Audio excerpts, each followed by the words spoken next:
जय जगन्नाथ जय श्री राम वेलकम पाई चैनल राजा रिंकी एक्सप्रेस। आज आलू मटर चाट करवा घर उपाय बहुत इजी करवा। प्रथम आलू मटर आम सीझे से काकुड़ी पियाज सब चुन चुन कर काटिदबा। तापर गोटे पैन नवा पैन में टिके तेल रिफाइंड तेल टिके यूज करवा।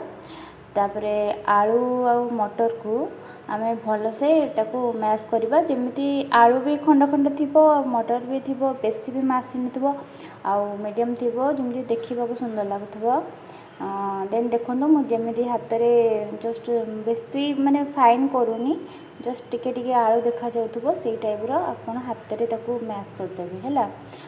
तो मैश कलापर आम जो कढ़ई बसईचे कढ़ई आम जो तेल पकई देचे देन आम ये आलू मटर को भल से मैश करके भल से फाइन करें। फाइन कले भल लगे खावा टेस्ट लगे।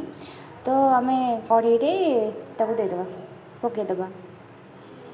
तो केयरफुली पकेबे पकई सारापर से आपण टिके लंका गुंड पकेबे है। आपन टेस्ट अनुसार आप लंका गुंड पकेबे। लुण मु ऑलरेडी मटर सिझेला बेले लुण ऐड कर देथिले से लुण को स्किप कर देछि। आपन लंका गुंड पकेबे आपन को जति राग दरकार लंका गुंड पकेबे। देन टिके हळदी गुंड पकेबे। आ जेहेतु मु लुण आगुरु पकई देथिली मु आउ एठी लुण पकेनी। आपन जदि कलर देबे देन आपन को चॉइस आपन कलर यूज करेंगे बट मुझे कलर यूज करनी जी मोर लंका गुंडे जी मोर कलर दरकार से अच्छी।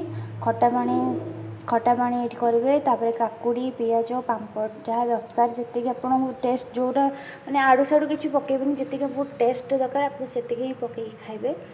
तो ये आलू मटर मुझे प्रिपरेसन कर चाट सजिया होची। तो आलू मटर ये जी परिमाण दरकार से ने। देन काकुड़ी जो आप चुन चुन काटी तो काकुड़ी पकेबे। तापर पियाज पकेबे। तापर टिके पापड़ पकईदेवे। खट्टा पानी आम जो प्रिपरेसन करूँ खट्टा पानी आपड़ खट्टा पानी यूज करेंगे। आपड़ तेंतुड़ी भी यूज करेंगे बट मुझे आंबुल यूज करुँची।